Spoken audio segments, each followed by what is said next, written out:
அதாவது நம்ம என்ன நினைப்போம்னா, இது எல்லாருக்கும் வர்றதுதான். குரு கிட்ட தான் சில விஷயங்கள் கத்துக்கிட்டு இருப்போம். ஆனா, குருவை மிஞ்சிய நிலை வரும்போது, அவரும் நானும் ஒண்ணுதான்.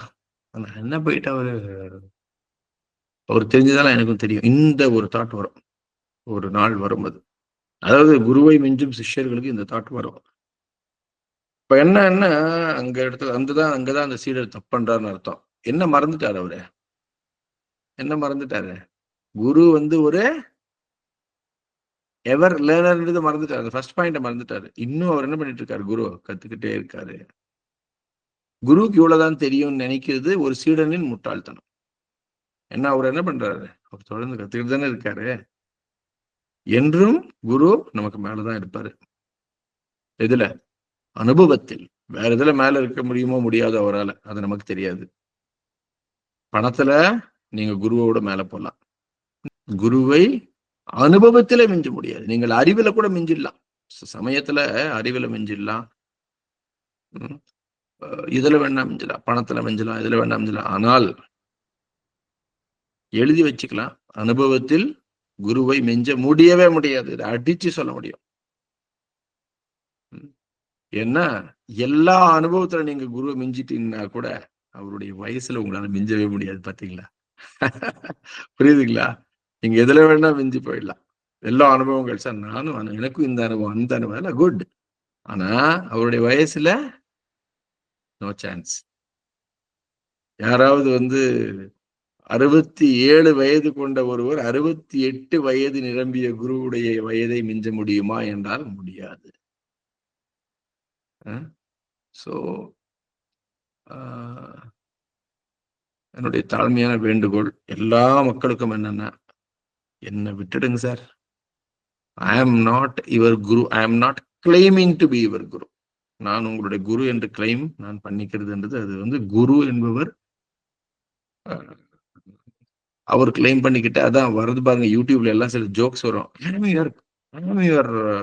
என்ன குரு சொல்லுவாங்க? ஐ am your English Guru. I am your என்ன சொல்லுவாங்க? Wealth Guru. I am your this Guru. I am your that குருன்னு சொல்லி வருவாங்க அந்த யூடியூப்ல. அதெல்லாம் பைத்தியக்கார குருங்க. அவங்க எல்லாம் அவங்க குருக்களே கிடையாது. ஏன்னா செல்ஃப் டிக்ளரேஷன் என்பது நான் குரு என்று ஒரு குரு என்றென்றும் செல்ஃப் டிக்ளேர் பண்ண மாட்டார். he will not do that. அப்படி பண்ணாருன்னா அவரு இஸ் நாட் எ குரு. அவரு இன்னும் எந்த காரணத்தினாலும் பணிவையோ அகங்காரத்தையோ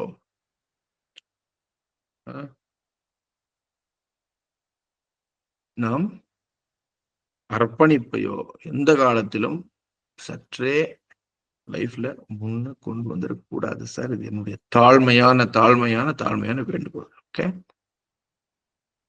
இந்த இடத்துல குரு அப்படின்னா யாரு? உங்க அம்மா கூட குருவா இருக்கலாம், உங்க அப்பா குருவா இருக்கலாம், உங்க அண்ணா குருவா இருக்கலாம். நீங்க நல்லா இருக்கணும்னு நினைச்சு உங்களுக்கு ஏதோ ஒரு விஷயம் சொல்லி கொடுக்கிறவர் கூட ஒரு குரு தான். ஓகே, என் பார்வையில் நீங்க நல்லா இருக்கணும்னு சொல்லிட்டு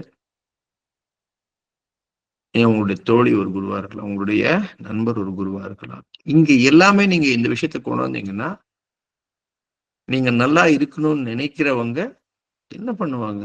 ஜென்ரலா அது குரு என்ன பண்ணுவாருன்னு கேட்டீங்கன்னா, அப்ப நாம் தவறான நபருக்கு பாடம் கற்றுக் கொடுத்து கொண்டிருக்கிறோம் என்பதை உணர்ந்து அவர் விலகுவார். ஆனால் உங்களை சபிக்க மாட்டார். குரு என்ன பண்ண மாட்டாரு? சத்தியமா சபிக்க மாட்டார். அவர் என்ன பண்ணுவாரு? அவர் நீங்க நல்லா இருக்கணும்னு நினைப்பாரு. பட் சரியான நபருக்கு சொல்லி கொடுக்கணும். சரியா இவரு திரும்பி வர்றதுக்கு கொஞ்சம் டைம் கொடுக்கணும். அதற்கான சூழ்நிலைகளை அவர் உருவாக்குவார். இது நீங்க உங்களுடைய பர்சனல் லைஃப்ல நீங்க நல்லா கவனிச்சு பாருங்க. நான் இங்க இருக்கக்கூடிய யாரையும் கூறவில்லை. யாரை பற்றியும் கூறுவதற்கு எனக்கு தகுதி இருக்கிறது என்று நான் எடுத்துக்கொள்ளவில்லை. பொதுவா சொல்றேன். உங்க குரு கிட்ட நீங்க சண்டை போட்ட, உங்க குரு கிட்ட நீங்க பேசாமான நாட்கள் எல்லாம் இருக்கும். கரெக்டா? பட் இப்பவும் வந்து அந்த குரு தான் என்ன பண்ணியிருப்பாரு, கொஞ்சம் சமயத்துல இறங்கி வந்து பேசியிருப்பாரு. ஏன் அப்படின்னா, அது குரு உங்கள் அறியாமையையும் அறிவார். இல்லையா? அவரு தான் குரு. ஸோ குரு, குரு, குரு, குரு, குருன்னு ஏன் நான் காலையிலேயே இது பேச ஆரம்பிச்சேன்னு சொன்னா, இது நாம் செல்வந்தர்கள் ஆவதற்கு மிக முக்கியமான ஒரு விஷயம். இங்க கோட்ட விட்டா என்ன ஆயிடும்? It is difficult. அ ஆனா பணம் வரலாம்.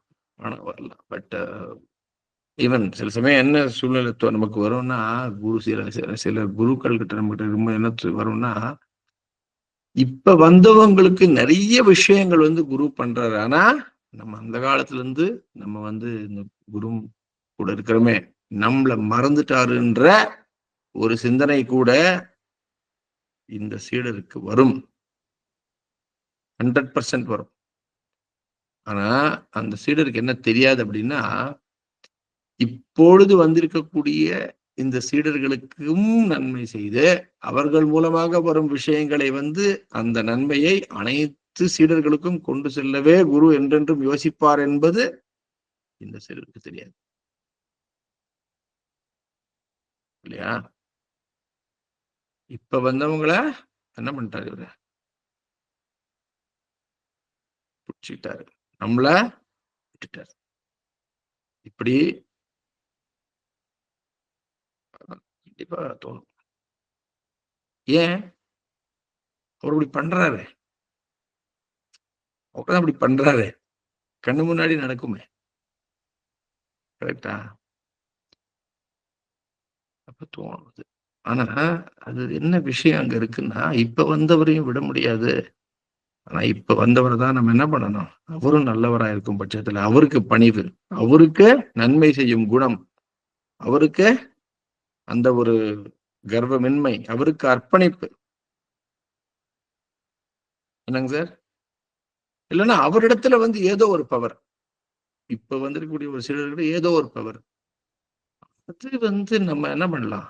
நம்ம பயன்படுத்தி இப்போ வந்திருக்கக்கூடிய சீடருக்கும் நன்மை செய்யும்போது, அந்த சீடர் மூலம் என்னுடைய பழைய சீடர்களுக்கும் நன்மை நடப்பதற்கு வாய்ப்பு இருக்கிறது என்று ஒரு குரு யோசிப்பதில் எந்த தவறும் இருக்க முடியாது. வாய்ப்பே கிடையாது. தப்பா இருக்காது. It will not be like that. அப்போலாம் கொஞ்சம் தோணும் மனசுக்குள்ள. என்னடா இது நம்மள பட் சத்தியமா குரு உங்கள மறக்கலன்றது மறந்துடக்கூடாது நம்ம. நம்மை என்றென்றும் குரு மறக்க மாட்டார். இது வந்து உண்மையான குரு சிஷ்ய பரம்பரையில் இவை எல்லாம் நடக்கும். இதெல்லாம் நடக்கலன்னா தான் அது என்ன இல்ல. அது வந்து ஒரு குரு சிஷ்ய பரம்பரையே அல்ல. ம். எனவே ஒரு குரு அம்சம் என்பது, ஒரு குரு வம்சம் என்பது ஏதோ இந்த ஜென்மத்தில் வருவது அல்ல. ம். அதனாலதான் அது தங்கவாத்து. அதனாலதான் அது தங்கவாத்து. பணிவோடு இருப்போம். அர்ப்பணிப்போடு இருப்போம். அகங்காரம் என்பதை என்றென்றும் பாராட்டவே வேண்டாம். அதை நாம் எடுத்துக்கொள்ள வேண்டாம். அகம் காரம். பாருங்க அதுல என்ன இருக்கு? அகம்னா என்ன? நான் அப்படின்ற அந்த ஒரு விஷயம். அது அகம்னா என்ன சார்? நான். அகம் பிரம்மாஸ்மி அப்படின்னு சொல்றோம்ல. நான் தான் கடவுள். அங்க நீங்க அகம் பிரம்மாஸ்மி சொன்னா கூட இட் இஸ் ஓகே. பட் அந்த அகம் காரம் நான் தான். அப்படின்ற ஒரு விஷயத்த வந்து குரு பார்த்துட்டாங்க அப்படின்னு சொன்னா, அவங்க என்ன பண்ணுவாங்கன்னா, கொஞ்சம் உங்கள வந்து கரெக்ட் பண்ற முயற்சி பண்ணுவாரு. டைரக்ட்டா பண்றதுன்றது கொஞ்சம் குறைவான குருக்கள் தான் டைரக்ட்டா பண்ண போவாங்க. ஏன்னா, அந்த குருக்களுக்கு வந்து கொஞ்சம் சீக்கிரமா இவங்கள திருத்திடலாம்னு சொல்லி கொஞ்சம் டைரக்ட்டா பண்ண போவாங்க. கொஞ்சம் ஏதாவது ரிப்பல்ஷன் வந்துச்சுன்னு வச்சுக்கங்க. கொஞ்சம் ஏதாவது அப்படியே லைட்டா ஆப்போசிட் வந்துச்சுன்னா அப்படியே அமைதியாயிட்டு அவர் இன்டைரக்ட்டா சொல்ல ஆரம்பிச்சுருவாரு. ஓகே. அம் அப்போ கொஞ்சம் நம்ம முழிச்சுக்க வேண்டிய இடம் அது. ம். ஸோ நம்ம அந்த நீங்க பார்க்கலாம். வேற எங்கேயுமே நீங்க போ வேண்டாம். உண்மையான சீடனுக்கு அடையாளம் என்ன தெரியுங்களா? குருவையே சோதிப்பது. குருவையே சோதிப்பதுன்னா எப்படி?